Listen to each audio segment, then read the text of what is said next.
काय झालं की देशाला स्वातंत्र्य मिळून 75 वर्ष झाली.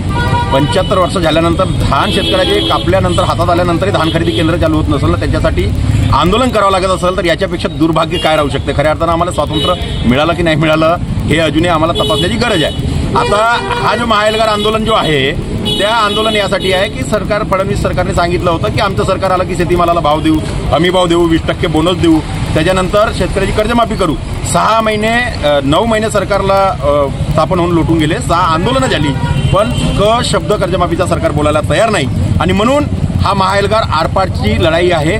या ठिकाणी आम्ही सर्व व्यवस्थेनं जिल्ह्यातून जात आहोत. संपूर्ण महाराष्ट्रातून शेतकरी एकवटलेला आहे. भंडारा जिल्ह्यातून सुद्धा आम्ही सर्व निवासी व्यवस्थेनं, अन्नधान्याची व्यवस्थेनं त्या ठिकाणी जात आहोत. जोपर्यंत कर्जमाफी नाही, जोपर्यंत शेतीमालाला भाव नाही, दिव्यांगाच्या मानधनात वाढ नाही, मच्छीमाराच्या समस्या सोडविल्या जाणार नाही, तोपर्यंत एकही इंच मागं हटणार नाही.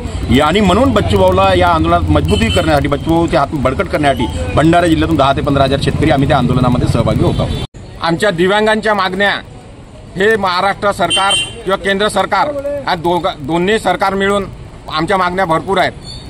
आम्ही याच्या पहिले आमच्या ज्या आंदोलनं झाली, रायगडला झाले, मुंबईला झाले, अन्नत्याग झाला. आम्ही 5 दिवस दिव्यांग बांधव अन्नत्याग आंदोलनात बसलो होतो बच्चूभाऊच्या नेतृत्वात, आणि बच्चूभाऊ पण बसले होते.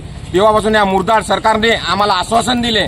आणि जे आपले वित्तमंत्री पवार साहेब, अजित पवार साहेब यांनी सुद्धा आम्हाला म्हटले होते की तुम्हाला आम्ही आरक्षण देऊन आम्ही खुरपायला जाऊ का.